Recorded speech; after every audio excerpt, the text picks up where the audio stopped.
हे राधे, जय श्री कृष्णा। गुरुवार व्रत कथा।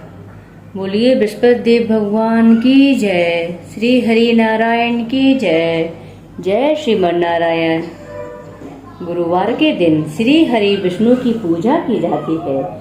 कई लोग बृहस्पति देव और केले के पेड़ की भी पूजा करते हैं।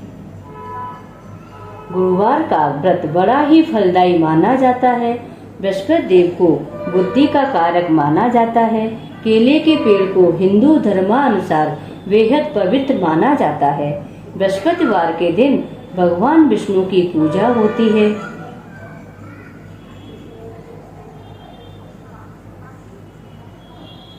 इस दिन प्रातः उठकर भगवान विष्णु का ध्यान कर व्रत का संकल्प लेना चाहिए और बृहस्पति देव का ध्यान करना चाहिए। इस दिन पीले वस्त्रों, पीले फलों का प्रयोग करना चाहिए। इसके बाद फल फूल पीले वस्त्रों से भगवान बृहस्पति देव और विष्णु जी की पूजा करनी चाहिए। पूजा के बाद कथा सुननी चाहिए। प्रसाद के रूप में केले चढ़ाना शुभ माना जाता है, लेकिन इन केलों को दान में ही दे देना चाहिए। शाम के समय बृहस्पतिवार की कथा सुननी चाहिए और मान्यता अनुसार इस दिन एक बार बिना नमक का पीला भोजन करना चाहिए। भोजन में चने की दाल का भी प्रयोग किया जा सकता है। बृहस्पतिवार व्रत कथा। प्राचीन समय की बात है कि एक नगर में एक बड़ा व्यापारी रहता था। वह जहाजों में माल लदवाकर दूसरे देशों में भेजा करता था। वह जिस प्रकार अधिक धन कमाता था, उसी प्रकार जी खोल कर दान भी करता था। परंतु उसकी पत्नी अत्यंत कंजूस थी। वह किसी को एक भी पैसा दान में नहीं देती थी। एक बार जब सेठ दूसरे देश व्यापार करने को गया, तो पीछे से बृहस्पति देव ने साधु वेश में उसकी पत्नी से भिक्षा मांगी। व्यापारी की पत्नी बृहस्पति देव से बोली, हे साधु महाराज, मैं इस दान पुण्य से तंग आ गई हूँ। आप कोई ऐसा उपाय बताएं जिससे मेरा सारा धन नष्ट हो जाए और मैं आराम से रह सकूं। मैं यह धन लुटता हुआ नहीं देख सकती। तब बृहस्पति देव भगवान ने कहा, हे देवी, तुम तो बड़ी विचित्र हो। संतान और धन से कोई दुखी होता है? अगर अधिक धन है तो इसे शुभ कार्यों में लगाओ। कुंवारी कन्याओं का विवाह करवाओ, विद्यालय और बाग बगीचों का निर्माण करवाओ। ऐसे पुण्य कार्य करने से तुम्हारा लोक परलोक सार्थक हो सकता है। परंतु साधु की इन बातों से व्यापारी की पत्नी को खुशी नहीं हुई। उसने कहा, मुझे ऐसे धन की आवश्यकता नहीं है जिसे मैं दूसरों को दान देती फिरूं। तब बृहस्पति देव बोले, यदि तुम्हारी ऐसी इच्छा है तो तुम एक उपाय करना। 7 बृहस्पतिवार घर को गोबर से लीपना, अपने केशों को पीली मिट्टी से धोना, केशों को धोते समय स्नान करना, व्यापारी से हजामत बनवाने को कहना, भोजन में मांस मदिरा खाना, कपड़े अपने घर धोना। ऐसा करने से तुम्हारा सारा धन नष्ट हो जाएगा। और इतना कहकर बृहस्पति देव अंतर ध्यान हो गए। व्यापारी की पत्नी ने बृहस्पति देव के कहे अनुसार 7 बृहस्पतिवार वैसा ही करने का निश्चय किया। केवल 3 बृहस्पतिवार बीते थे कि उसकी समस्त धन संपत्ति नष्ट हो गई और वह परलोक सिधार गई। जब व्यापारी वापस आया तो उसने देखा कि उसका सब कुछ नष्ट हो चुका है। उस व्यापारी ने अपनी पुत्री को सांत्वना दी और दूसरे देश में जाकर बस गया। वहाँ वह जंगल से लकड़ी काट कर लाता और शहर में बेचता। इस तरह वह अपना जीवन व्यतीत करने लगा। एक दिन उसकी पुत्री ने दही खाने की इच्छा प्रकट की, लेकिन व्यापारी के पास दही खरीदने के पैसे नहीं थे। वह अपनी पुत्री को आश्वासन देकर जंगल में लकड़ी काटने चला गया। वहाँ वह एक वृक्ष के नीचे बैठ अपनी पूर्व दशा पर विचार कर रोने लगा। उस दिन बृहस्पतिवार था। तभी वहाँ बृहस्पति देव साधु के रूप में सेठ के पास आए और बोले, हे मनुष्य, तू इस जंगल में किस चिंता में बैठा हुआ है? तब व्यापारी बोला, हे महाराज, आप सब कुछ जानते हैं। इतना कहकर व्यापारी अपनी कहानी सुनाकर रो पड़ा। बृहस्पति देव बोले, देखो बेटा, तुम्हारी पत्नी ने बृहस्पति देव का अपमान किया था, इसी कारण तुम्हारा यह हाल हुआ है। लेकिन अब तुम किसी प्रकार की चिंता मत करो। तुम गुरुवार के दिन बृहस्पति देव का पाठ करो। 2 पैसे के चने और गुड़ को लेकर जल के लोटे में शक्कर डालकर वह अमृत और प्रसाद अपने परिवार के सदस्यों और कथा सुनने वालों में बांट दो।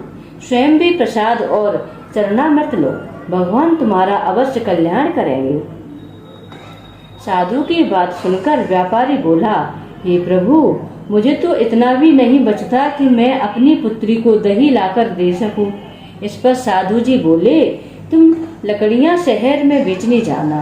तुम्हें लकड़ियों के दाम पहले से चौगुने मिलेंगे, जिससे तुम्हारे सारे कार्य सिद्ध हो जाएंगे। उसने लकड़ियां काटी और शहर में बेचने के लिए चल पड़ा। उसकी लकड़ियां अच्छे दाम में बिक गईं, जिससे उसने अपनी पुत्री के लिए दही लिया और गुरुवार की कथा हेतु चना गुड़ लेकर कथा की ओर प्रसाद बांटकर स्वयं भी खाया। उसी दिन से उसकी सभी कठिनाइयां परेशानियां दूर होने लगी। परंतु अगले बृहस्पतिवार को वह कथा करना भूल गया। अगले दिन वहां के राजा ने एक बड़े यज्ञ का आयोजन कर पूरे नगर में लोगों के लिए भोज का आयोजन किया। राजा की आज्ञा अनुसार पूरा नगर राजा के महल में भोज करने गया, लेकिन व्यापारी और उसकी पुत्री तनिक विलंब से पहुंचे।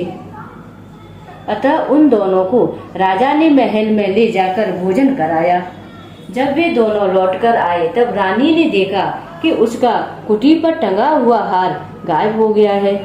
रानी को व्यापारी और उसकी पुत्री पर संदेह हुआ कि उसका हार उन दोनों ने ही चुराया है। राजा की आज्ञा से उन दोनों को कारावास की कोठरी में कैद कर दिया गया। कैद में पड़कर दोनों अत्यंत दुखी हुए। वहां उन्होंने बृहस्पति देवता का स्मरण किया। बृहस्पति देव ने प्रकट होकर व्यापारी को उसकी भूल का आभास कराया और उन्हें सलाह दी कि गुरुवार के दिन कैद खाने के दरवाजे पर तुम्हें 2 पैसे मिलेंगे। उनसे तुम चने और मुनक्का मंगवा कर विधि पूर्वक बृहस्पति देवता का पूजन करना। तुम्हारे सब दुख दूर हो जाएंगे। बृहस्पतिवार को कैद खाने के द्वार पर उन्हें 2 पैसे मिले। बाहर सड़क पर एक स्त्री जा रही थी। व्यापारी ने उसे बुलाकर गुड़ और चने लाने को कहा। इस पर वह स्त्री बोली, मैं अपनी बहू के लिए गहने लेने जा रही हूँ, मेरे पास समय नहीं है। इतना कहकर वह चली गई। थोड़ी देर बाद वहां से एक और स्त्री निकली। व्यापारी ने उसे बुलाकर कहा कि हे बहन, मुझे बृहस्पतिवार की कथा करनी है, तुम मुझे 2 पैसे का गुड़ चना ला दो। बृहस्पति देव का नाम सुनकर वह स्त्री बोली, भाई, मैं तुम्हें अभी गुड़ चना लाकर देती हूँ। मेरा इकलौता पुत्र मर गया है, मैं उसके लिए कफन लेने जा रही थी, लेकिन मैं पहले तुम्हारा काम करूँगी, उसके बाद अपने पुत्र के लिए कफन लाऊंगी। वह स्त्री बाजार से व्यापारी के लिए गुड़ चना ले आई और स्वयं भी बृहस्पति देव की कथा सुनी। कथा के समाप्त होने पर वह स्त्री कफन लेकर अपने घर गई। घर पर लोग उसके पुत्र की लाश को राम नाम सत्य है कहते हुए शमशान ले जाने की तैयारी कर रहे थे। स्त्री बोली, मुझे अपने लड़के का मुख देख लेने दो। अपने पुत्र का मुख देखकर उस स्त्री ने उसके मुंह में प्रसाद और चरणामृत डाला। प्रसाद और चरणामृत के प्रभाव से वह पुनः जीवित हो गया। पहली स्त्री जिसने बृहस्पति देव का निरादर किया था, वह जब अपने पुत्र के विवाह हेतु पुत्र वधू के लिए गहने लेकर लौटी और जैसे ही उसका पुत्र घोड़ी पर बैठकर निकला, वैसे ही घोड़ी ने ऐसी उछाल मारी कि वह घोड़ी से गिरकर मर गया। यह देख स्त्री रो रो कर बृहस्पति देव से क्षमा याचना करने लगी। उस स्त्री की याचना से बृहस्पति देव साधु वेश में वहां पहुंचकर कहने लगे, देवी, तुम्हें अधिक विलाप करने की आवश्यकता नहीं है। यह बृहस्पति देव का अनादर करने के कारण हुआ है। तुम वापस जाकर मेरे भक्त से क्षमा मांगकर कथा सुनो, तभी तुम्हारी मनोकामना पूर्ण होगी। जेल में जाकर उस स्त्री ने व्यापारी से माफी मांगी और कथा सुनी। कथा के बाद वह प्रसाद और चरणामृत लेकर अपने घर वापस गई। घर आकर उसने चरणामृत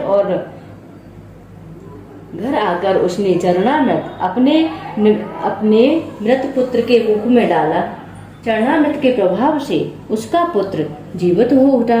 उसी रात बृहस्पति देव राजा के सपने में आए और बोले, हे राजन, तूने जिस व्यापारी और उसकी पुत्री को जेल में कैद कर रखा है वह बिल्कुल निर्दोष है। तुम्हारी रानी का हार वहीं कुटी पर टंगा हुआ है।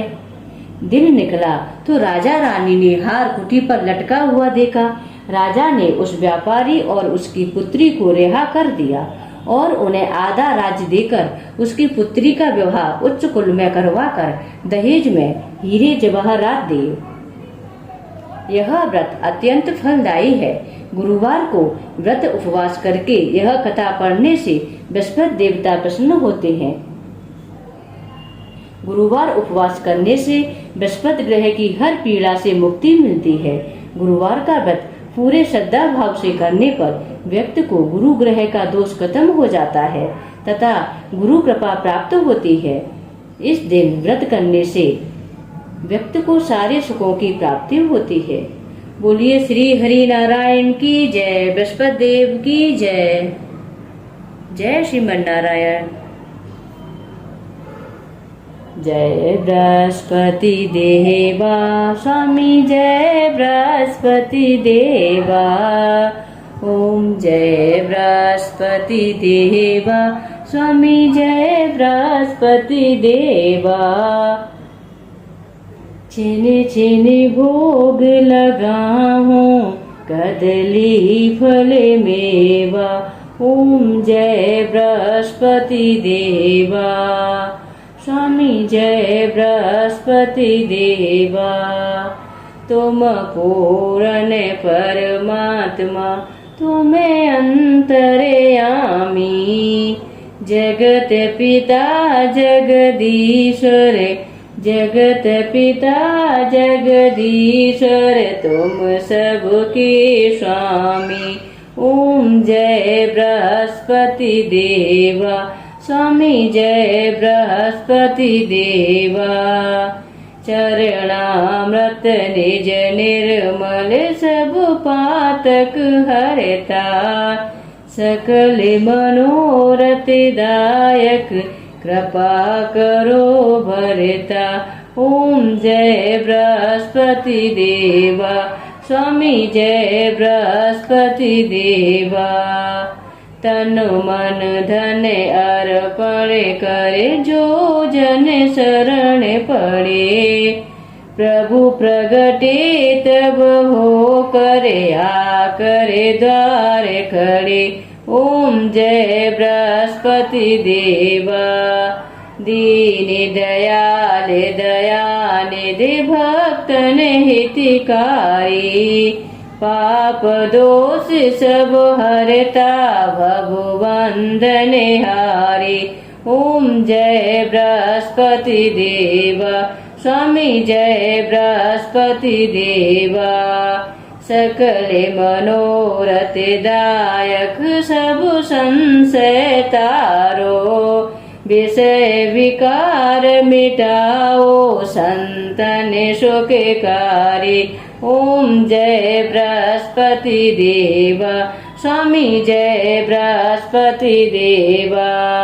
जो कोई आरती तेरी प्रेम सहित गावे, ज्येष्ठानंद वंदे सो सोने चे फल पावे।